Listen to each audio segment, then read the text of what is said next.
est de faire concorder cela d'un bout à l'autre de la Bible, de la façon dont tu as pris le livre de l'Apocalypse et le livre de l'Exode et de la Genèse. Et alors, je suis revenu à la maison pour aller à la chasse aux écureuils. Je suis honnête. Un point, c'est tout. Je désire être honnête. Eh, frère Roy, toi, quand pars-tu? Demain. Très bien. Alors nous aimons bien revenir à la maison à cette période de l'année, afin, nous voulons nous reposer. J'ai perdu 9 kilos depuis que je vous ai vu. Quand je suis parti, après la réunion ici, je suis monté sur la balance. J'en faisais 75. Et à mon retour, j'en faisais 66. Je me sens perdu dans mes vêtements, donc j'ai perdu beaucoup de poids. Aujourd'hui, à la sortie, une dame, une sœur charmante m'a dit « Frère Branham, priez pour que je puisse aussi en perdre. » Elle est un petit peu corpulente. Je lui ai donc répondu « Alors venez, accompagnez-nous, prêchons de toutes nos forces. » C'est à peu près tout ce que je connais. Ça fera certainement perdre du poids, mais bientôt, nous en aurons fini avec les ennuis et les épreuves. Je pensais au fait de vieillir. Vous savez, encore 2 ans et j'aurai 50 ans. Je me souviens quand Frankie Weber a mis son offrande. Il a environ 2 ans de plus que moi. Il a mis 25 cents comme offrande pour son anniversaire, ici. Je l'ai bien regardé et je me suis dit, oh là là, Frankie Weber, tu as 25 ans, un quart de siècle. Maintenant, c'est la moitié. Ça ne traîne pas, n'est-ce pas? Ça ne fait qu'avancer. Nous n'allons pas rester longtemps. Là, ce matin, alors que notre bien-aimé frère a porté ce message absolument remarquable, je suis sûr que nous l'avons tous apprécié. Je me suis mis à penser à quelque chose alors qu'il prêchait, là. J'ai pensé, peut-être que le Seigneur va me donner un passage de l'Écriture à ce sujet. Ce soir, je lui ai fait lire quelques passages dans la parole bénie de Dieu. Et maintenant, quelques minutes pour parler, et ensuite, nous prierons pour les malades, comme d'habitude. Et mercredi soir qui vient, si le Seigneur le permet, j'aimerais commencer dans l'Épître aux Hébreux, si ça va. L'Épître aux Hébreux, pour une leçon, et puis continuer peut-être dimanche matin ou dimanche soir. Ensuite, le mercredi soir suivant, peut-être reprendre cela, continuer simplement à faire le lien dans les Écritures. Et il y a certaines choses que j'ai remarquées dans l'Église en passant, des choses, à mon avis, qu'il faudrait enseigner. Vous savez, des choses qui affaiblissent un peu les gens. Je pense qu'on pourrait reprendre ça dans les Hébreux. C'est un très bon chapitre, un très bon passage à lire. Maintenant, frère Neville, cela m'est venu à l'esprit en venant ici. Je viens de prendre le Nouveau Testament ici, et je suis en train de lire dans une Bible Collins. Les caractères sont plus gros. Depuis que j'approche de la 50aine, je dois vraiment l'éloigner de moi pour pouvoir lire ces très petits caractères. De toute façon, l'éclairage n'est pas bon.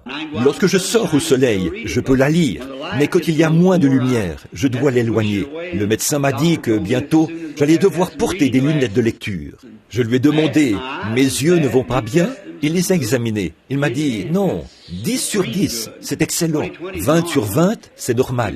Et 15 sur 15, c'est mieux. Et 10 sur 10, c'est tout ce qu'il pouvait lire. Ainsi, de loin, je pouvais lire partout où il voulait. Il enlevait quelque chose et j'ai commencé à lire. Quand il s'est rapproché, j'ai ralenti de plus en plus. Je me suis arrêté quand on est arrivé à peu près à cette distance. Il a dit, oh oui, vous avez plus de 40 ans. J'ai dit, oui. Il a dit, eh bien, c'est naturel, vos globes oculaires s'aplatissent. Il a dit, maintenant, si vous vivez une bonne et longue vie, vous retrouverez votre seconde vue, j'espère. C'est alors que vous pourrez lire de nouveau. Mais vous savez, j'étais justement en train de penser que cela n'est pas si loin. Seulement un peu de temps. Frère Tony, c'est terrible, n'est-ce pas? Non, pas du tout. C'est une chose bénie. D'un côté, je prends de l'âge, et de l'autre, je rajeunis, car je me dirige vers ce corps jeune, immortel et béni, où, frère, il n'y aura rien de mauvais là-bas, et je vis simplement pour ce moment-là.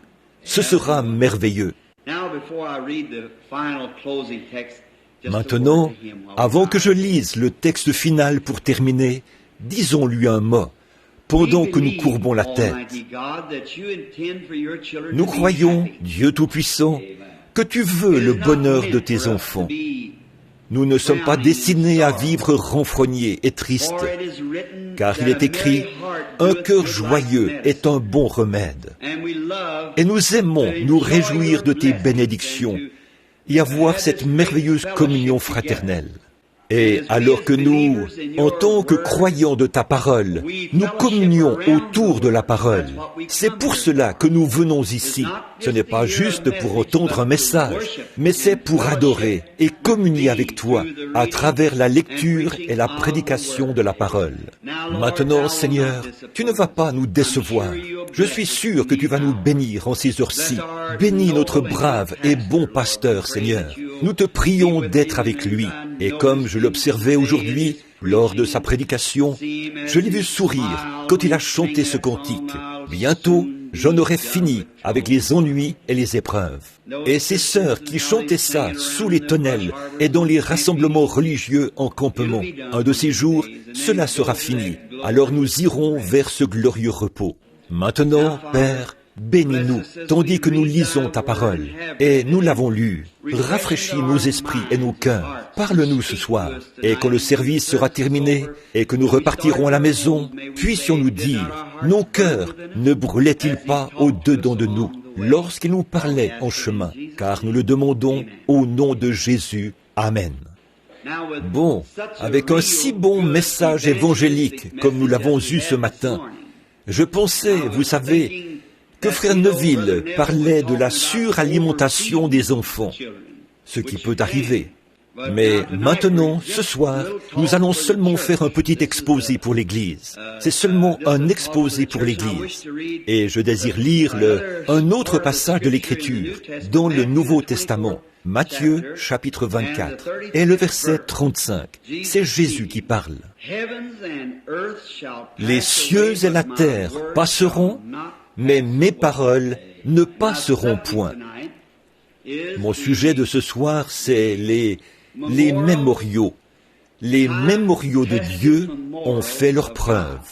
Et j'ai quelques annonces. Je crois que j'ai fait celle pour certaines ici concernant la réunion de mercredi soir, où on va commencer avec le chapitre 1 des Hébreux, si le Seigneur le veut. La raison pour laquelle je dois mentionner cela, c'est qu'en ce qui concerne mes réunions, je peux me trouver à un endroit et il m'appellera à partir ailleurs.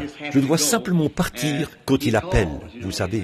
C'est pour ça que je ne peux pas être comme frère Oral Roberts et ces hommes-là qui prévoient leur réunion 2 ou 3 ans à l'avance. Et nous serons là, ces grands gaillards à la fois costauds.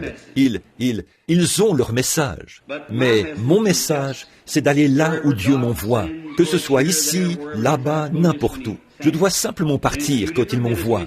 Il s'agit de 2 ministères différents. Seulement, c'est le même Dieu, exactement le même Dieu. Je réfléchissais hier, quand je parlais à un voisin. Il a dit, vous savez, il y a un certain petit pasteur. Il a dit, c'est vraiment un gars extraordinaire.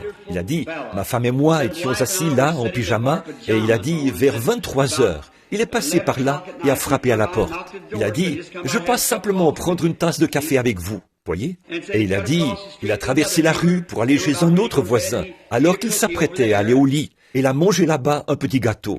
Et simplement, et puis il a dit, il avait une petite école biblique pour les jeunes enfants. Et il avait là tellement de petits, lui et sa femme, qu'ils ont dû dresser des tentes à l'extérieur pour accueillir ces enfants. Je suis rentré et me suis mis à réfléchir. Tu sais, c'est exact. Ça, c'est un petit gars extraordinaire. Et je crois, frère Freeman ici, je crois que son fils va à l'église luthérienne de la foi, ici. Un petit homme extraordinaire. Et son épouse. Ils font un grand travail pour le Seigneur. Et j'ai pensé, je me suis mis à laver ma voiture. Et j'ai été découragé. J'ai pensé, pourquoi est-ce que moi, je ne peux pas faire ça? Voyez, aller prendre tous les enfants et qu'ils me suivent partout. J'aime les enfants. Et pourquoi ne puis-je pas passer de maison en maison, d'un lieu à l'autre, comme ça? Et quelque chose m'a dit, tu n'as pas été appelé à cela. Il fait simplement ce que Dieu lui a dit de faire. Par contre, il nous faut quelqu'un qui se tienne là, comme c'est Oral Roberts et les autres, un Josué avec une épée, avec un message de foi et de délivrance. Voyez, il nous faut des gens qui ont de ce genre-là, quelqu'un qui est ceci, mais toutes ces choses se rejoignent pour former un grand tout. C'est ça, l'Église de Dieu. Il y a un moment, je m'entretenais avec une jeune femme qui était découragée et qui avait le cœur brisé. Et j'essayais de lui dire qu'une femme et un homme ne sont pas séparés. Ils sont une seule et même personne. L'homme a créé, Dieu a créé l'homme, à la fois mâle et femelle. Il était homme, c'est exact. Puis, il les a séparés dans la chair et les a fait différents, mais les a unis et ils élèvent leurs enfants en étant un. Ainsi, l'homme est celui qui est robuste et comme un marin, et la femme est la partie amour de l'homme. Donc, ils sont ensemble. C'est Dieu les a séparés. Mais les deux étaient exactement la même personne. Homme, M-A-L-E. Et la partie femelle est appelée femme. C'est exact, parce qu'elle a été tirée de l'homme. Elle est une partie de l'homme. Mais dans cette vie-ci, dans la chair, ils ont été séparés. En esprit, ils sont un. Et je parlais des hommes qui n'ont plus la même affection pour leurs femmes et qui ne les aiment plus comme quand ils étaient des chéris l'un pour l'autre. Honte à vous! Vous devriez l'aimer comme avant. Elle est toujours votre chérie. Absolument. C'est la position qu'elle devrait avoir. Vous devriez la traiter comme telle. Oh, ne laissez jamais cesser cette petite lune de miel, car elle ne va pas cesser au ciel. Là-bas, vous serez parfaitement un. C'est exact. Ainsi tout. Eh bien, il me semble que des femmes devraient dire amen à cela, que jamais je n'entende. Vous êtes toujours en train de réprimander les femmes et de parler comme ça. Sir Hickerson, pourquoi n'avez-vous rien dit? Oh, quelqu'un là-bas au fond. Dites donc, l'avez-vous fait? Merci, Sir Cox. C'est très bien. Frère Cox, c'est pour toi, où que tu sois maintenant. Très bien. Oui, monsieur, nous ne devrions jamais oublier de nous honorer les uns les autres. Soyez toujours des chéris. Ne laissez jamais cela cesser. Il n'y a pas longtemps, un jeune catholique est venu me voir. Sa femme était en train de se séparer de lui. Il a dit, « Billy, ça m'embête de venir te voir. Je suis catholique et toi protestant. » Il a dit, « Récemment, le prêtre m'a chassé de chez moi. » J'ai dit, « Qu'est-ce qu'il y a, Ham ?» Il a dit, eh bien, il m'a dit, je bois un peu. Et il a ajouté, le soir, je travaille dur. Il a dit, ma femme trouve que chaque soir, en rentrant, je devrais l'embrasser et la serrer dans mes bras et me comporter comme si nous étions sur le point de nous marier. Il a dit, nous sommes mariés et avons beaucoup d'enfants. Et il a dit, nous, c'est le moment. J'ai dit, hé, un instant, mon gars, tu as tort. C'est exactement pareil à ce que c'était avant votre mariage. Tu vois, tu dois toujours te souvenir de ça. J'ai dit, elle a maintenant 40 ans. C'est le moment où elle a vraiment besoin de ton attention. Donc, ils sont passés devant le tribunal de divorce. Il a dit, je ne sais pas quoi faire. J'ai dit, va, appelle-la. Si j'y allais moi, comme je suis protestant, elle refuserait de me recevoir. Mais tu vois, il a dit, oh, elle t'apprécie. J'ai dit, alors va, appelle-la. Dis-lui que tu as changé d'avis. Alors, le lendemain, j'ai appelé le juge et je lui ai parlé. Et j'ai dit à ce garçon, je lui ai dit, je serai assis à l'étage inférieur, directement sous l'endroit où le juge va te réprimander. Je prierai pour vous. Ne dis rien à ta femme. D'accord. Donc, j'étais là-bas en train de prier. Au bout d'un moment, j'ai entendu un petit cliquetis dans l'escalier. Et les voilà qui arrivent. Bras dessus, bras dessous, tout sourire. Vous savez, j'ai dit, oh, bien le bonjour. Et il a dit, frère Branham, ça fait un moment que je ne t'ai pas vu. Oui, une demi-heure, voyez. Un moment que je ne t'ai pas vu. Et elle a dit, ça alors, révérend Branham, je ne vous ai pas vu depuis longtemps. Je suis content de vous revoir. J'ai dit, merci, mais j'ai dit, vous avez l'air de deux amoureux. Oh, a-t-il dit, nous allons très bien, n'est-ce pas, chérie? Elle a dit, oui, chérie. Et elle a dit, venez nous voir un de ces jours, révérend.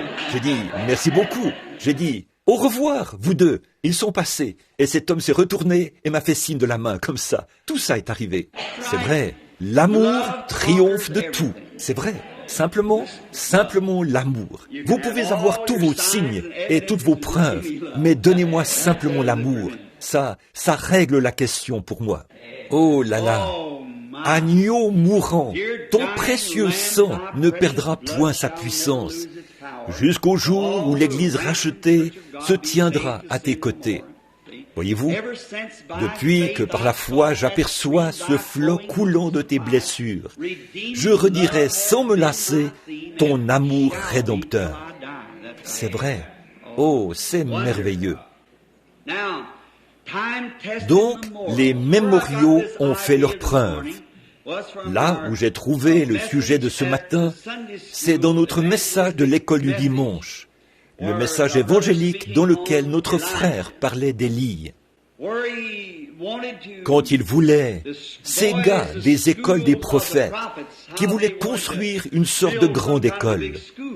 Et ça m'est venu à l'esprit, et j'ai eu cette pensée à propos des mémoriaux. Or, un mémorial, c'est quelque chose d'important. Nous apprécions les mémoriaux. Et dans cette vie, beaucoup d'hommes ont essayé de laisser derrière eux une sorte de mémorial.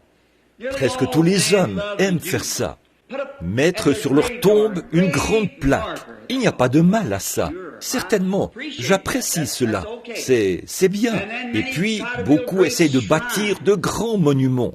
Il y a un mémorial auquel j'aimerais faire allusion maintenant. Il se trouve dans l'Ohio, et il y avait là un incrédule. Son nom m'échappe. J'ai la photo quelque part chez moi dans ma collection. Il était si fermement opposé au christianisme qu'il voulait qu'un mémorial soit érigé en souvenir de lui après sa mort, le montrant, son pied posé sur la Bible, pointant vers le bas comme ça, et disant « À bas les superstitions religieuses, vive la science moderne ». Et au moment de mourir, il a dit « Si je me suis trompé, les serpents ramperont hors de ma tombe ». Quand il est mort, alors qu'il pelletait la terre dans la tombe, ils ont tué 2 ou 3 grosses vipères. Et aujourd'hui, dans ce cimetière, un ministre a récemment pris une photo et l'a apportée pour me montrer. Et suspendu aux chaînes qui entourent son lot, ce cimetière est un endroit magnifique. Mais son monticule n'est rien d'autre qu'un monticule de serpents. Et peu importe, même en automne et en hiver, les serpents continuent à ramper hors de sa tombe. Un mémorial. Que Dieu me préserve, moi ou l'un d'entre vous, de jamais avoir un pareil mémorial.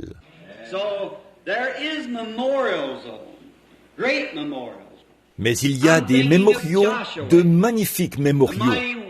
Je pense à Josué, le vaillant guerrier. Quel grand homme il a été, lui qui a pris l'armure de Moïse comme chef de ces 2 millions de Juifs. Moïse qui avait été choisi, appelé, mis à part pour un service. Et que Josué se lève pour prendre la place de cet homme. C'était vraiment faire quelque chose de grand, succéder à ce prophète. Un vaillant guerrier, appelé, prédestiné et ordonné de Dieu. 400 ans bien avant sa venue, Dieu avait dit qu'il les délivrerait et les visiterait. Et quel guerrier Moïse avait été. Jamais aucun homme n'a pu prendre la place de Moïse, jusqu'à ce que Jésus-Christ le fasse. Et il a dit lui-même, « L'Éternel, ton Dieu, te suscitera du milieu de toi un prophète comme moi. Et il arrivera que, si vous n'écoutez pas ce prophète, quiconque n'écoutera pas ce prophète sera retranché. » Très bien. Maintenant, ce grand mémorial. Josué est descendu à la rivière. Et après la mort de Moïse, Josué a pris sa place. Et Dieu était avec Josué. Il a dit, maintenant sanctifiez-vous, lavez vos vêtements et séparez-vous et n'allez pas vers vos femmes. Et le 3e jour, Dieu va faire quelque chose. Oh, un de ces soirs, au cours des réunions de dimanche, j'aimerais prêcher sur ce 3e jour et vous montrer la puissance qui s'y trouve, ce 3-là. Je l'ai mentionné ce matin dans la prière, montrant que chaque personne avait 3 choses et les nombres de la Bible. Donc, le 3e jour, vous verrez la gloire de Dieu. Maintenant, cela va allait montrer qu'il savait incontestablement de quoi il parlait, parce qu'il avait mentionné très précisément le moment où cela allait arriver. Et je peux imaginer comment Josué s'est senti lorsqu'il s'est tenu là, devant tous ces Israélites. Là, il fallait que sa parole soit vraie, et voilà que le Jourdain était en crue. Vous voyez, on reconnaît le caractère d'un homme à ses œuvres. Quoi que vous soyez, vos œuvres démontrent ce que vous êtes. Peu importe combien vous témoignez, qu'importe ce que vous dites, le pour ou le contre, ça n'a rien à voir. Ce sont vos œuvres qui indiquent ce que vous êtes, qui indiquent ce que vous êtes à l'intérieur. Tout travail que l'on fait manifeste ce que l'on est. Et vous, les hommes d'affaires, si vous ne faites que du bricolage, vous voyez ce que je veux dire? Qu'un travail est fait à moitié. Ne faites pas ça. Si vous ne pouvez pas le faire correctement, Ne le faites pas du tout. C'est vrai. Quand vous venez à Christ, si vous ne pouvez pas vous livrer carrément et totalement et venir à Christ, ne venez pas du tout. Mais lorsque vous désirez vraiment être un chrétien, distinguez-vous. Faites-en une réalité. C'est ce que Dieu veut que vous soyez. Et ça va démontrer. Vos œuvres vont démontrer ce qu'est votre caractère. C'est aux œuvres que vous faites qu'on reconnaît votre caractère. Et maintenant, Josué, sa parole était en jeu. Oui, monsieur, exactement comme pour Noé autrefois. Il fallait donc que Josué traverse ce fleuve. On aurait dit qu'il avait choisi le pire moment que l'on puisse imaginer. C'était au mois d'avril. C'est l'époque de la fonte des neiges, là-bas en Judée, et ça ruisselle le long des montagnes. Le vieux Jourdain est boueux, et il déborde, et se répand jusque dans les champs, pour arroser les champs voisins du Jourdain. Et on aurait dit, si c'était selon les connaissances mathématiques, ou pédagogiques, ou scientifiques, qu'il avait choisi le pire moment de toute l'année pour traverser le Jourdain. Mais Dieu aime choisir des moments comme celui-ci pour démontrer qu'il est Dieu. Et les hommes de Dieu, qui croient en Dieu et qui savent ce que Dieu a promis, n'ont pas peur de le faire, parce que Dieu s'en tiendra strictement à sa parole, aussi sûr qu'il est Dieu. Et quand il a dit, premièrement, prenez l'arche et avancez. Et dès que les pieds de ces sacrificateurs ont touché le Jourdain, peu importe qu'il ait été déchaîné et en pleine crue, il s'est retiré devant la parole éternelle de Dieu, car la parole était dans l'arche. Maintenant, Jésus a dit, les cieux et la terre passeront, mais ma parole ne passera jamais. Ainsi Josué, sachant que sa parole devait reposer sur la parole de Dieu, il a mis la parole de Dieu en premier. Je souhaiterais que vous, les malades, ici ce soir, vous fassiez cela, que vous mettiez la parole de Dieu dans votre confession. Appliquez votre confession, croyez-la et exprimez-la. Appelez les choses qui ne sont pas comme si elles étaient. C'est comme ça que nous allons de l'avant. Faites comme ça. La parole de Dieu pourvoira d'un moyen. Et dès que les pieds des sacrificateurs ont touché le Jourdain, il s'est retiré de part et d'autre. Et l'eau s'est arrêtée. Vous rendez-vous compte? Le grondement de ce fleuve aurait entraîné la formation d'une berge. En 20 minutes, elle aurait été aussi grosse que certains de ces gros barrages modernes que nous avons, comme là-bas, le barrage Boulder sur le Colorado. La manière dont le Jourdain déferle là-bas, depuis les montagnes, avec une grande force, qu'il déferle dans ces vallées. Quand 2 millions d'hommes à pied, accompagnés de femmes et d'enfants, avec un tel nombre, cela leur a probablement pris 4 ou 5 heures ou plus. Qu'en pensez-vous? Ce fleuve aurait pu déborder, mais Dieu a arrêté le fleuve. Amen. Oh, j'aime ça. Arrêtez les flots. Et il est resté là jusqu'à ce qu'ils aient traversé. Alors Dieu a dit à Josué, nous voulons faire un mémorial de ceci. Va là-bas, envoie chaque Israélite, un de chaque tribu, qu'ils ramassent 12 pierres et qu'ils en fassent un mémorial. Et ce mémorial fera que, lorsque vos enfants passeront par ce chemin, ils demanderont, pour quelle raison ces pierres se trouvent-elles ici? Et vous raconterez comment Dieu a arrêté le Jourdain. C'est un souvenir merveilleux. Un jour, dans un proche avenir, j'espère voir ces pierres à l'endroit où elles se dressent encore comme un mémorial. Et puis, je pense à un autre mémorial. Quel glorieux mémorial béni cela a été. Et puis, je pense à un autre mémorial. Quand un jour, une femme avait fait le mauvais choix.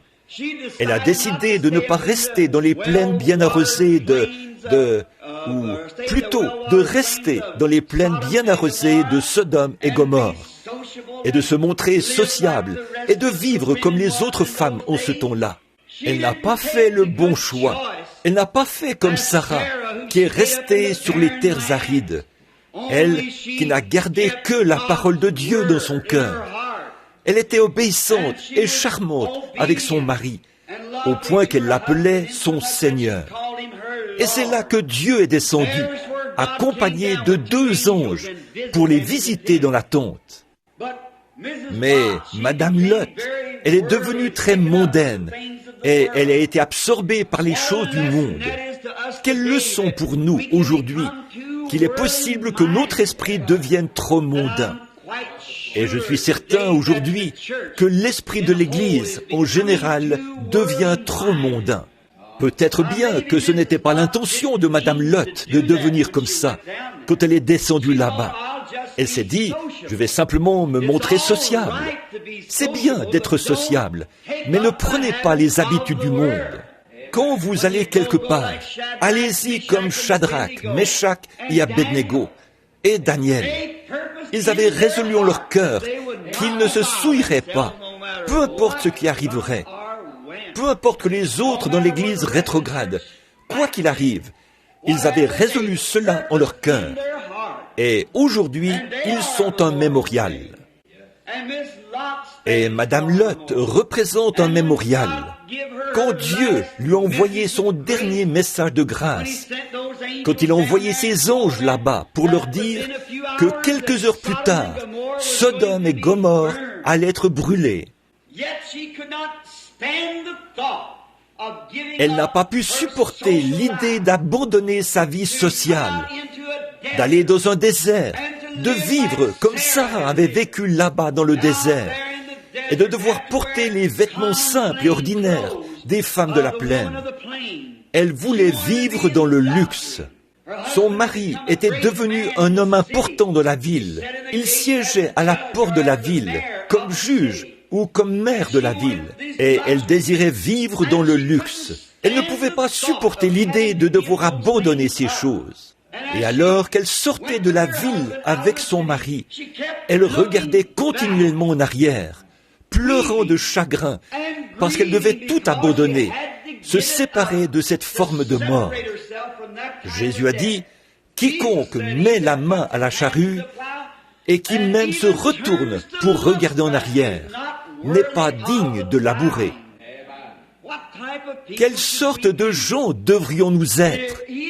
Celui qui met la main à la charrue et qui ne retourne pas en arrière, mais ne fait que se retourner pour regarder en arrière, n'est même pas digne de labourer. Oh, nous devrions garder les yeux et nos cœurs saints. Peu importe ce que font les autres, peu importe ce que fait l'Église, peu importe ce que fait le voisin, peu importe ce que fait n'importe qui d'autre, gardez vos cœurs centrés sur le calvaire. Ne vous arrêtez même pas pour regarder en arrière. Nous n'avons pas le temps de regarder en arrière. Et cette femme, parce qu'elle a fait ça, Dieu a donné un mémorial à tous ceux qui se retournent pour regarder en arrière, après avoir accepté Christ à un moment donné comme leur sauveur personnel. Elle est devenue une statue de sel. Et elle se tient là jusqu'à aujourd'hui. On peut la voir dans les champs. Une femme debout, la tête tournée, regardant en arrière. Et elle regarde en arrière par-dessus son épaule gauche. Elle regarde en arrière vers les champs. Son cœur était là-bas derrière. Pourtant, c'est comme si on l'avait forcée à faire ça.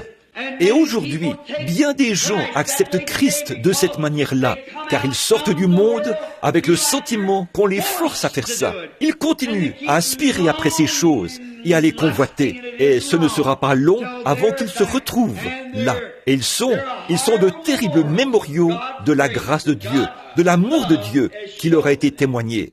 Des mémoriaux. Bon, à l'époque de Jésus sur la terre, les Juifs avaient construit un temple comme mémorial. Et ils avaient fait remarquer à Jésus combien ce temple était magnifiquement construit. Et il a dit, il avait fallu 40 ans pour construire le temple, environ 80 ans au total. Pendant 40 ans, ils avaient taillé des pierres dans différentes parties du monde. Pendant les 40 ans de sa construction, il n'y a pas eu le moindre grincement de scie, pas le moindre coup de marteau.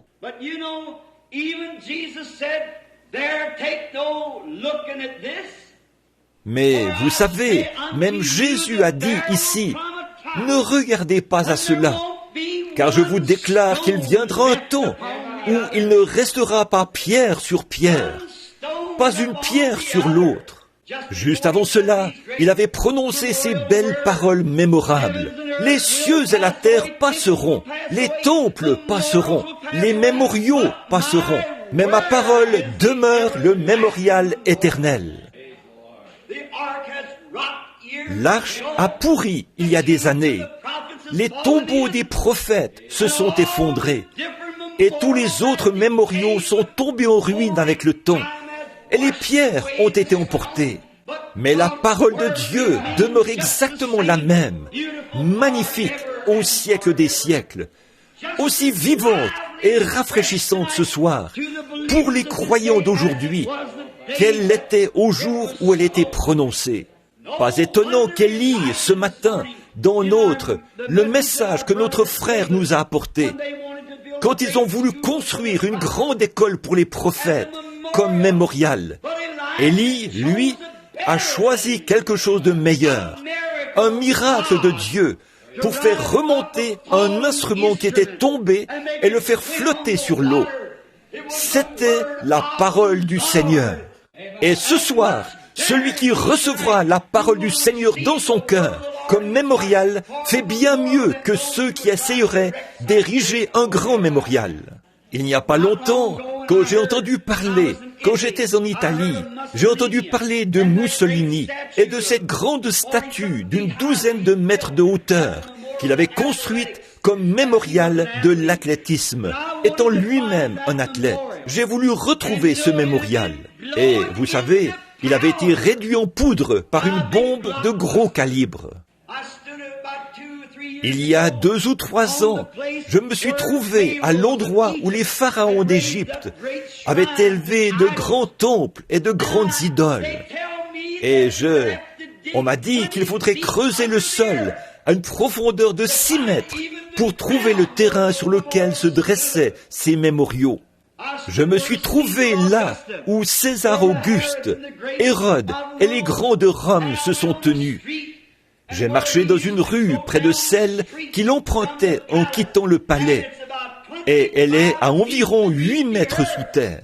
Ces mémoriaux ont disparu, mais cette parole vivante de Dieu reste exactement la même et tout aussi précieuse.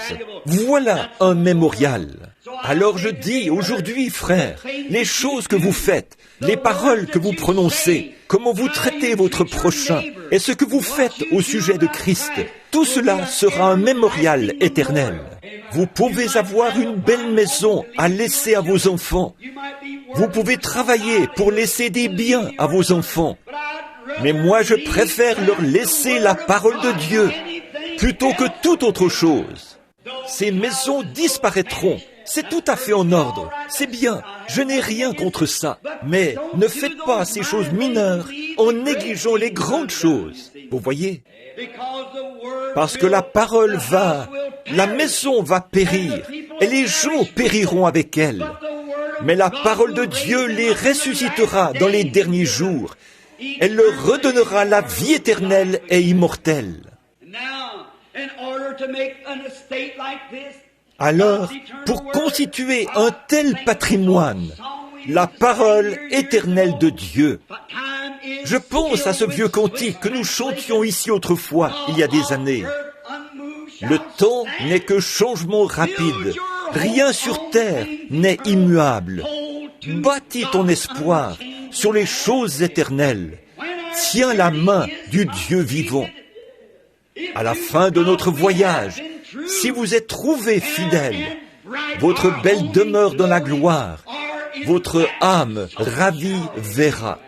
C'est tellement mieux de regarder là, alors que vous vous dirigez vers le soleil couchant, que vos veines se refroidissent dans votre corps, que vos enfants sont là autour du lit, en sachant que vous avez construit un mémorial, que, mes chéris, un jour papa vous retrouvera de l'autre côté. Je préférerais avoir ça. Quand le médecin dit « Billy, on ne peut plus rien faire pour toi », alors je vois mes petits-enfants et je les embrasse pour leur dire au revoir. Je dis « Mais papa n'est pas en train de mourir, il va se reposer à un certain endroit, car si cette tente où nous habitons sur la terre est détruite, j'en ai une qui m'attend déjà. » Un mémorial qui rend un tel témoignage. J'aimerais mieux faire cela devant mes enfants que de dire « Mes chéris, j'ai pour vous $1 million dans cette banque et $1 million là dans cette autre. Je préférerais laisser ce témoignage-là. Nos départs laissent derrière nous des empreintes sur les sables du temps, des empreintes que peut-être un autre, naviguant sur l'océan solennel de la vie, un malheureux frère naufragé, voyant cela, reprendra courage. Absolument, laissez-leur comme mémoriaux vos témoignages. Combien je me souviens ce soir d'un vieil homme étendu là, qui vivait ses dernières heures. Il m'a appelé l'autre jour. Il voulait que je prêche à ses funérailles au tabernacle de Paul Rader. Il s'agit de mon cher ami F.F. Bosworth, un saint consacré qui allait rencontrer son Créateur. Il a dit, « Frère Branham, c'est maintenant le moment le plus heureux de ma vie. » Il a dit, « Je suis si heureux de savoir que je vais le rencontrer. J'ai de la peine à dormir la nuit. » J'ai entendu parler de Madame Aimée McPherson, sans vouloir lui manquer d'égard. Une femme merveilleuse. Je vois des failles ici et là. Je vois des failles de Smith, Wigglesworth et du Dr. Price et de beaucoup de ces grands hommes. Mais je n'ai jamais entendu quelqu'un parler d'une seule faille laissée par F.F. Bosworth. Oh Dieu, que ma fin soit pareille. Un mémorial de la grâce du Seigneur Jésus-Christ. Je me souviens de Howard Cadell par ici, il n'y a pas longtemps, quand il était tendu par terre. Lui, un ivrogne qui jouait à l'argent, et les mouches qui s'envolaient de sa bouche, alors que sa chère vieille maman, là-bas, avait pour rier et cru, elle s'était accrochée à Dieu pour son fils ivrogne. Eh bien, quand il a quitté ce monde, il a laissé un témoignage et un mémorial de la grâce suffisante du Dieu Tout-Puissant. Quand la parole de Dieu lui est présentée dans la prière, Dieu est tenu d'y répondre. Dieu est en train de construire une église comme mémorial. Un mémorial de son sacrifice. Christ n'est jamais venu sur terre pour mourir en vain. Sa mort ne sera pas vaine. De ces pierres-ci, Dieu peut susciter des enfants à Abraham. Si les gens refusent de vivre cela, s'ils refusent de prendre ça en considération et de prendre conscience du grand don que Dieu leur a donné, de ces pierres-ci, Dieu peut susciter des enfants à Abraham. Assurément qu'il le fera. Quand j'y pense, et que je pense au grand prix qu'il a dû payer. Bon, à présent, tout le monde veut tout gratuitement, veut tout. C'est le mode de vie américain aujourd'hui. Obtenir tout ce que l'on peut pour rien. Frère, on n'a rien qui ait une quelconque valeur pour rien. Vous devez payer pour ce que vous obtenez. C'est exact. Vous devez payer. Et ça coûte cher. Et votre salut a coûté cher à Dieu. Il lui a coûté son Fils unique pour donner la vie éternelle à chaque homme et le rendre heureux ce soir et lui faire vivre des choses qui valent la peine d'être vécues. Non pas pour laisser quelque chose à nos enfants. Il n'y a pas d'héritage à léguer qui soit plus grand que le salut de notre Seigneur Jésus. Certainement pas. Or, de grands prix sont payés. Le temps de l'épreuve doit arriver. Ce sont des mémoriaux qui ont fait leur preuve. Et le seul mémorial qui ait jamais bien résisté à l'épreuve, c'est la parole de Dieu. Oh, des incrédules ont essayé de la faire disparaître. Ils ont fait tout ce qu'ils pouvaient, mais elle ne passera jamais. Elle ne peut jamais faillir.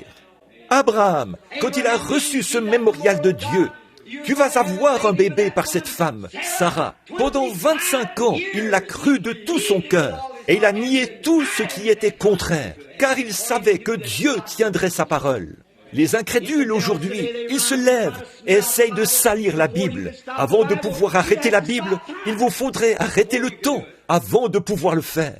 Tout le monde athée, tous les peuples athées, tous les communistes, et peu importe ce qu'ils sont, tous les bouddhistes, tous les jaïns, tous les mahométans sont obligés de témoigner de la naissance du Seigneur Jésus-Christ tous les jours. Eh bien, toutes les fois que vous signez une lettre, Amen, toutes les fois que vous écrivez la date, vous témoignez que Dieu a envoyé son Fils il y a 1957 ans. Frère, vous n'arriveriez pas à arrêter cela. Ce serait impossible. Les cieux et la terre passeront, mais mes paroles ne passeront jamais. Il y a quelque temps, j'étais à New York.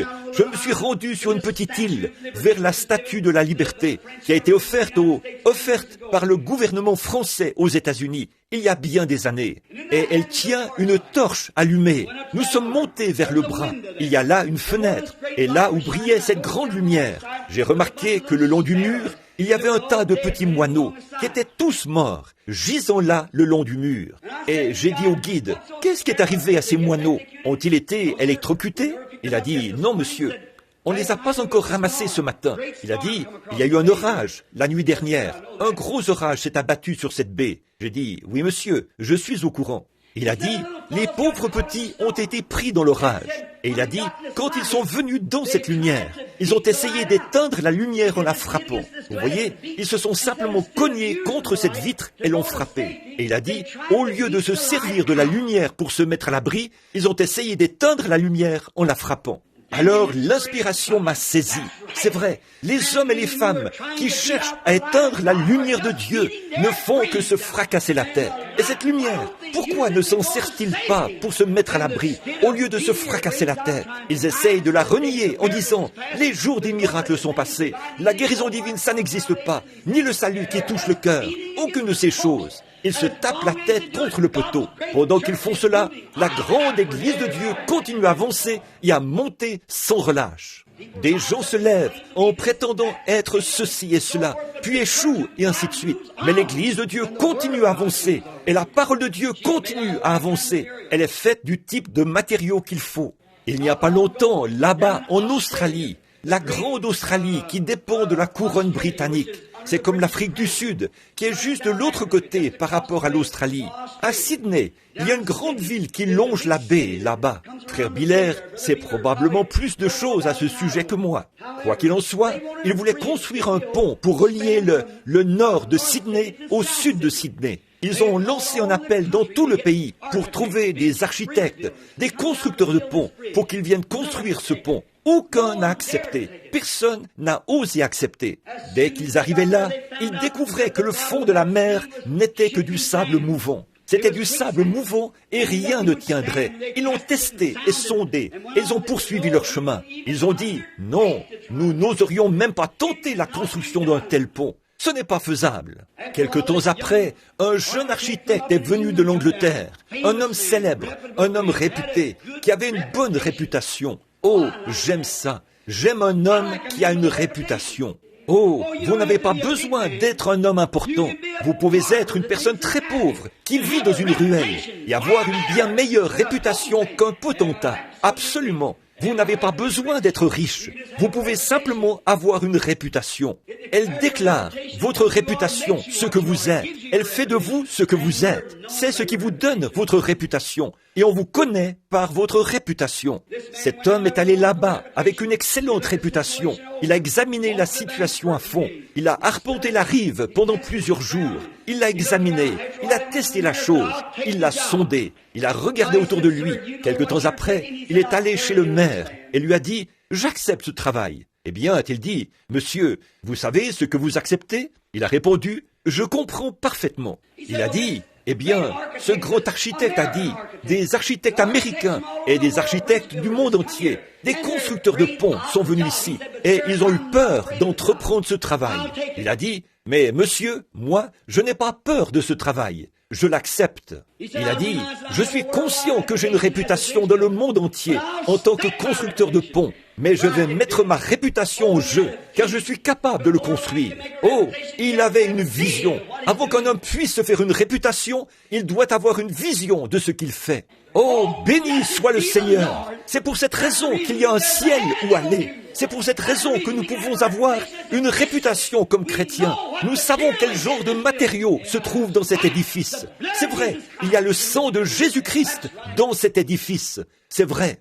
Son sang qui tâche à laver tous les péchés. Il m'a retiré des ruelles de l'enfer et a fait de moi son serviteur. Alors, je crois en lui. Je suis donc passé de la mort à la vie. Et tous les croyants aussi, parce qu'ils ont confiance et qu'ils croient en ce grand constructeur, ce grand architecte. Alors quand cet homme a fait cela, ce qu'il a d'abord fait, pour s'assurer qu'il avait raison, il est allé là-bas. Et il a dit, maintenant, avant de commencer la construction de ce pont, il faut que nous trouvions un fondement solide. Il faut que nous allions le chercher. Il savait que tout au fond, sous ce sable, se trouvait l'écorce terrestre. C'était du rocher solide. Qu'a-t-il fait si ce n'est de se procurer d'énormes pompes? Il est arrivé sur les lieux, il a fait descendre de gros tuyaux et, à l'aide de ces pompes, il a soufflé vers l'extérieur tout ce sable mouvant jusqu'à trouver le rocher solide.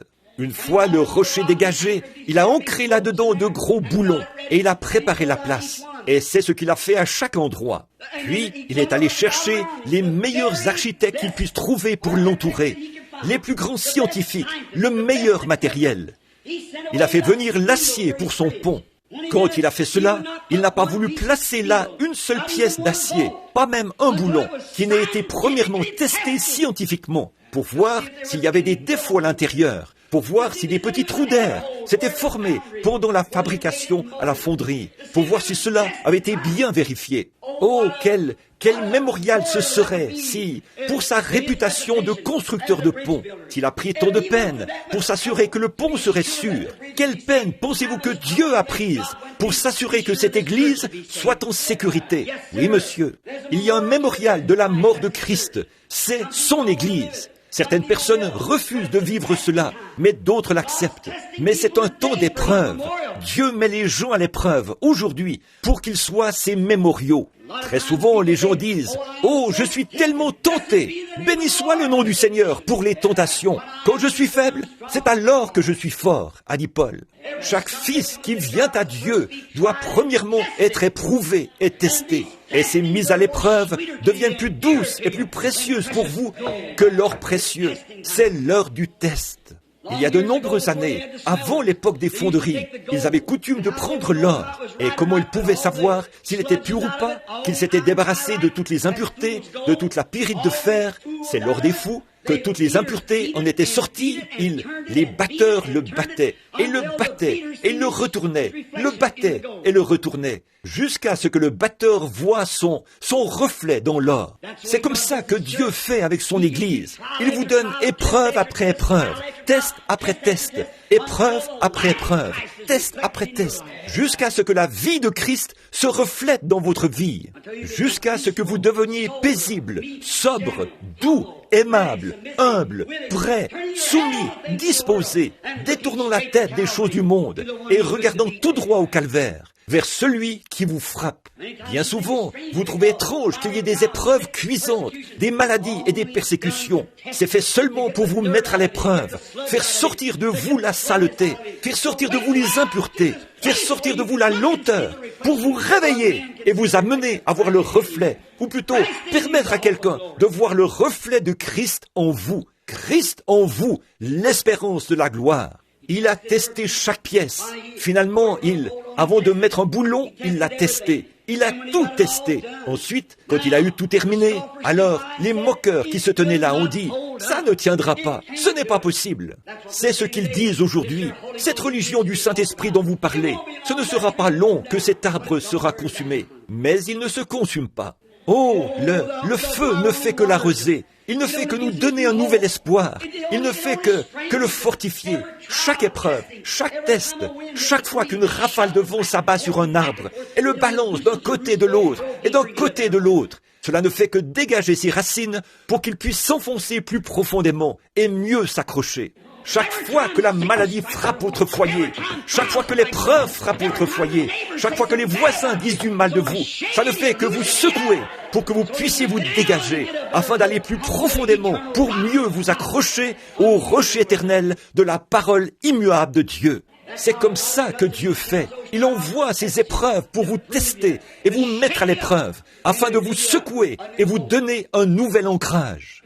Puis nous voyons, quand il a eu tout terminé, les critiques se sont tenus là et ont dit « ça ne peut pas marcher ». Et alors, l'architecte savait que son pont tiendrait. Il savait qu'il tiendrait parce qu'il avait été testé.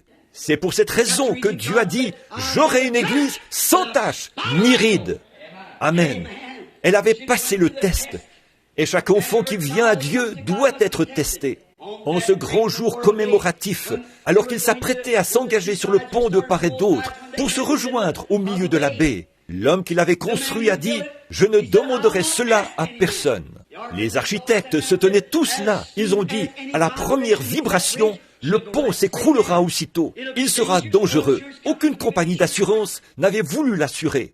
Il n'avait pas besoin d'une assurance. Il a dit, mon pont va tenir bon. Il avait confiance.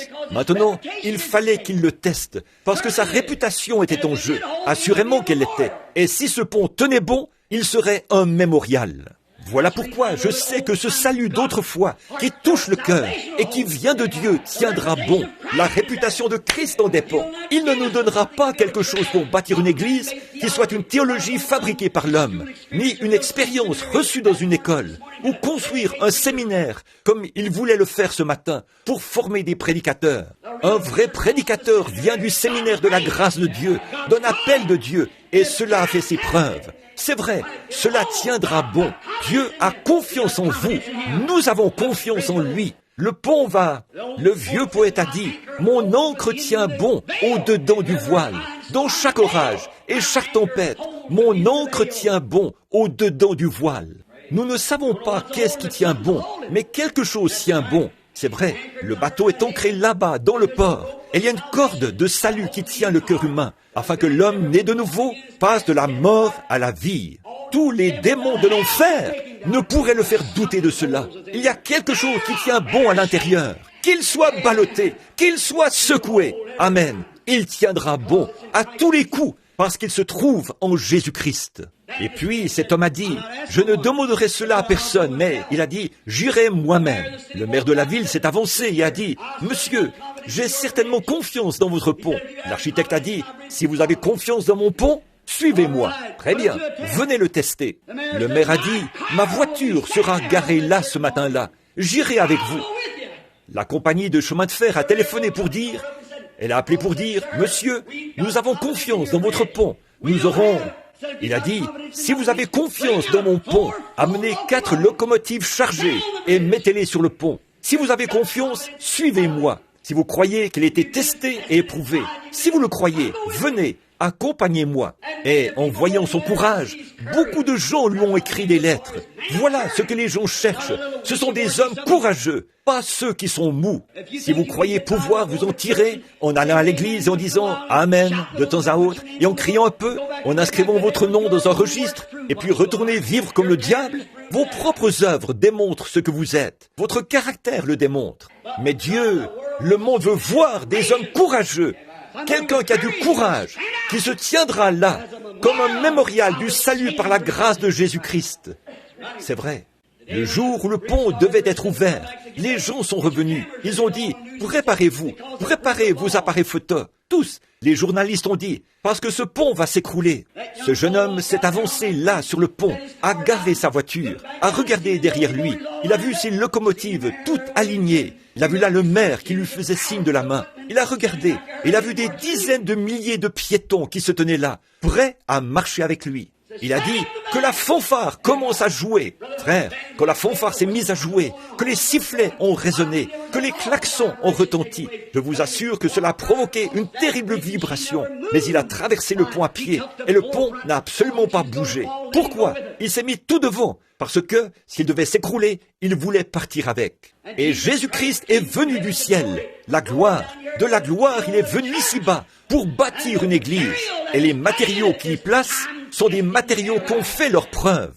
Vous pouvez peut-être vous avancer à l'autel et faire une confession, mais quand il découvre des évents et tout, voyez-vous, le monde vous a injecté des vers et tout, vous ne pourrez pas tenir ferme. Alors il vous rejette, vous écarte.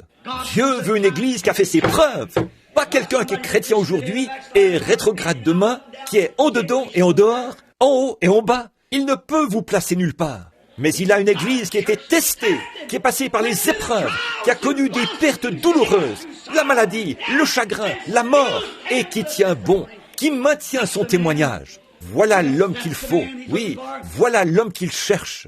Que vous soyez une personne très pauvre, peu importe. Que vous soyez mendiant, peu importe. Que vous soyez chiffonnier, peu importe. Quoi que vous soyez, Dieu vous met à l'essai. Il cherche des matériaux qui ont fait leur preuve. Je crois qu'un de ces jours, quand cette glorieuse Église, alors que la science déclare, comment est-il possible de perdre cela? La gravitation retient attaché à la terre. Maintenant, je me sens religieux. Je vais vous dire quelque chose. Cette Église qui a fait ses preuves existera un jour. Peut-être que la moitié d'entre eux dorment dans la poussière de la terre. Je ne sais pas où ils sont, mais Dieu a ses matériaux entièrement testés. Un jour, il viendra se placer en tête. Suivez-moi. Il traversera les atmosphères, les stratosphères, sphère après sphère. Il ira jusque dans la présence du Dieu Tout-Puissant, accompagné d'une Église qui a fait ses preuves. C'est un mémorial de sa grâce. C'est un mémorial que Dieu lui donne. Nul ne peut venir à moi si mon Père ne l'attire premièrement. Et tout homme qui vient à Christ est un cadeau d'amour de Dieu. Et Christ le met à l'épreuve. Et s'il supporte l'épreuve, il le place dans le pont, le fixe solidement, lui attribue une position. Il le place là, sachant qu'il tiendra bon jusqu'au bout du chemin. Amen. Des matériaux qui ont fait leur preuve. Sur ce roc, pas sur un roc de fanatisme, pas sur un tas d'émotions, pas sur un tas de théologie d'église, pas sur une dénomination, mais sur ce roc, la parole de Christ, je bâtirai mon église, et les portes de l'enfer ne pourront jamais prévaloir contre elle. Elle sera là. Ce sera un mémorial de sa grâce devant les anges. Quand, un jour, les anges l'ont demandé, « Pourquoi descends-tu sur la terre ?» Il reviendra et présentera cette église sans défaut, sans tache, sans ride. Voilà le matériau. Voilà, c'est ça, sa réputation. Il doit le faire. Ce constructeur de pont devait construire ce pont. Il devait le faire ou perdre sa réputation. Christ aura une église et il doit le faire parce qu'il est venu sur la terre et est devenu chair et habité parmi nous et il est devenu péché pour que nous puissions devenir justes. Il est devenu nous afin que nous, par sa grâce, nous devenions lui. Il est venu prendre notre place comme pécheurs pour nous laisser prendre sa place comme fils et filles de Dieu dans la présence de sa majesté. Quelle grâce de la part de Dieu! Comment pourrions-nous dire « Ces paroles ne sont pas vraies. Les cieux et la terre passeront, mais ces paroles ne passeront jamais. » Il y a quelques soirs, un jeune garçon indien, aveugle, depuis qu'il était âgé de 3 ou 4 semaines, a recouvré la vue. Il voyait normalement et il est redescendu de l'estrade. Qu'est-ce que c'était? C'était un mémorial de la puissance et de la grâce de Jésus-Christ qui a fait ses preuves. Que son saint nom soit béni. Le temps de l'épreuve, les épreuves, les difficultés, les secousses et les tiraillements ne servent qu'à détecter des défauts en vous pour voir s'il y en a. C'est Dieu qui vous secoue et vous met à l'épreuve. À l'époque, le grand César Auguste, après une grande bataille très célèbre, où il avait remporté une grande victoire, ils allaient préparer une cérémonie en son honneur à Rome. Il leur a dit, « Je veux qu'il y ait un homme digne, qui se tienne à mes côtés quand je défilerai sur mon char. » Il a dit, « J'aimerais que quelqu'un partage ses bénédictions avec moi. » Et cette information s'est répandue dans les camps. Tous les officiers ont taillé leurs plumets et poli leurs épées. Ils ont fait briller leurs armures et tout. Ils se sont entraînés à se tenir bien droit et à saluer le roi d'une certaine manière, et ainsi de suite. Et chacun s'est présenté devant lui, revêtu de sa grosse armure, alors qu'il était assis là sur son trône en train d'observer. Et voici, un officier s'est avancé avec son grand et beau plumet taillé en biseau. Il s'est tenu là et a fait son geste de salut. César a secoué la tête. L'homme est parti. Un autre s'est avancé, a fait son geste de salut. César a secoué la tête et il est parti. Plusieurs fois de suite, un soldat après l'autre. Finalement, tout au bout de la queue, un petit fantassin est arrivé. Il n'avait pas de bouclier à polir, ni de plumet à tailler. Néanmoins, il s'est présenté devant César. Il ne savait même pas comment saluer correctement, mais il a simplement baissé la tête et s'est éloigné. César a dit, « Attends un instant, qui es-tu? Reviens ici. » Il s'est avancé là, il l'a regardé. Il y avait des cicatrices sur son visage. Il était balafré, défiguré et estropié. Il a dit, « D'où te viennent ces cicatrices ?» Il a dit, « Du champ de bataille, alors que je me battais pour mon seigneur César. » Il a dit, « Monte ici et assieds-toi à mes côtés. Tu es celui qui était testé et qui a fait ses preuves. » Frère, ce n'est pas le moment de tailler des plumets. Ce n'est pas le moment de recevoir de l'instruction. C'est l'heure de faire ses preuves. C'est le moment où Dieu teste son Église pour trouver les cicatrices de dures épreuves, de combats et de batailles. voilà celui qui se tiendra à ses côtés dans le char.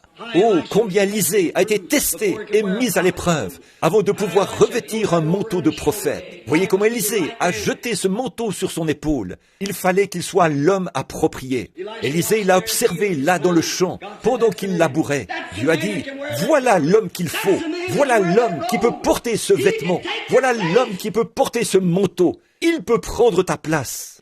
Béni soit le nom du Seigneur. Comme son œil qui voit tout parcourt la terre, essayons de trouver un homme qui portera ce manteau dont il a parlé. Pouvez-vous boire la coupe que je dois boire? Pouvez-vous être baptisé du même baptême que moi? Vous le pouvez, leur a-t-il dit.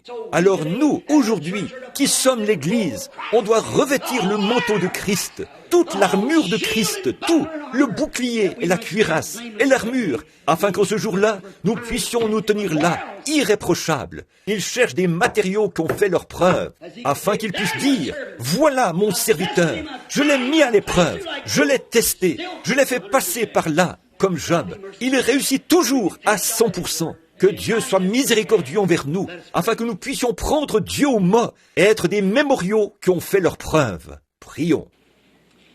Père béni, nous te remercions, Dieu très saint, du plus profond de nos cœurs, de nous faire passer des temps d'épreuve, chaque épreuve. Elle ne nous démoralise pas, Seigneur, mais nous sommes reconnaissants que ta grâce est suffit pour nous aider à surmonter ces durs moments d'épreuve. Ce soir, combien cela a transporté de joie l'auditoire quand cet homme a parlé de grâce infinie et quand nous sommes arrivés à ce couplet-ci, que de dangers, de labeurs et de pièges j'ai déjà traversé. La grâce m'a mené en sûreté jusqu'à présent et la grâce me mènera à la maison. Oh, cela a transporté de joie le cœur des gens. Nous croyons que cela s'alignait bien avec le message de ce soir, que c'est un temps d'épreuve, par des dangers, des labeurs et des pièges. C'était pour aider le chrétien, celui qui s'est examiné maintenant et qui sait qu'il est resté fidèle par la grâce de Dieu. C'était pour faire honte à ceux qui sont tombés, qui ont des hauts et des bas, qui s'en fichent et qui ont une vie dissolue. Oh Dieu, pas même une cicatrice qui témoigne des combats. Seigneur, nous te prions ce soir de sanctifier l'Église par ton sang sacré et glorieux et de libérer de tous les défauts, de tous les points faibles et de tous les filetages défectueux. Usine-les de nouveau et taraude-les encore une fois, Seigneur, et fais d'eux le bon matériau. Ô Père éternel et béni, écoute la prière de ton serviteur. Et pendant que nous avons la tête inclinée, s'il y avait une telle personne ici ce soir, qui sent qu'en ces temps d'épreuve, Dieu ne l'a jamais trouvé fidèle à son poste. Quand des disputes éclatent, vous jetez-vous dans la mêlée pour y participer. Quand des querelles éclatent, quand l'indifférence, quand des différences surviennent dans l'Église, prenez-vous le parti des sectes et des cliques et ainsi de suite. Écoutez-vous les commérages dans la rue et ailleurs. Si vous êtes coupable de ces choses, vous avez reçu les coups du diable. Alors retournons dans le haut fourneau ce soir et soyons refondus pour en ressortir débarrassés de ces choses. Que Dieu nous filette et nous prépare pour que ce grand pont soit pris dans l'enlèvement. Si une telle personne est ici et voudrait qu'on pense à elle dans la prière, vous dites, frère Branham, comment saurais-je que ce mémorial éternel et immortel tiendra bon? Je vais vous citer sa parole, selon Jean 5, 24. Celui qui écoute ma parole, pas celui qui va à mon école, celui qui écoute mes paroles et qui croit à celui qui m'a envoyé a la vie éternelle et ne vient point en jugement, mais il est passé de la mort à la vie. Entendez-vous sa parole vous appelez ce soir? Si vous l'entendez et voulez qu'on pense à vous dans la prière, voudriez-vous lever la main? Dites, frère Branham, priez seulement pour moi. Je veux être le matériau qu'il faut, afin que, lorsque Christ emmènera son Église, je ne sois pas... Que Dieu vous bénisse, monsieur. Je ne serai pas incertain. Il me placera directement dans l'Église. Que Dieu vous bénisse, jeune homme. Que Dieu vous bénisse, sœur. Je veux être, que Dieu vous bénisse, frère. Je veux être le type de matériau qu'il faut. Que Dieu te bénisse, petit au fond là-bas. Que Dieu vous bénisse, mon cher frère, par ici. Je veux être trouvé comme du véritable matériau. Je veux être capable de donner le témoignage de l'espérance qui repose en moi. Cette espérance. Que Dieu vous bénisse, sœur. C'est bien. C'est vrai.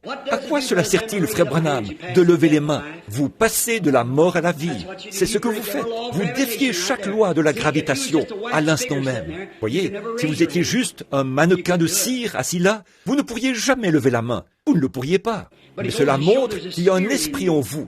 Un esprit. Et cet esprit a entendu l'Esprit de Dieu vous parler. Et cet esprit qui est en vous a pris une décision. Alors, ça défie la science.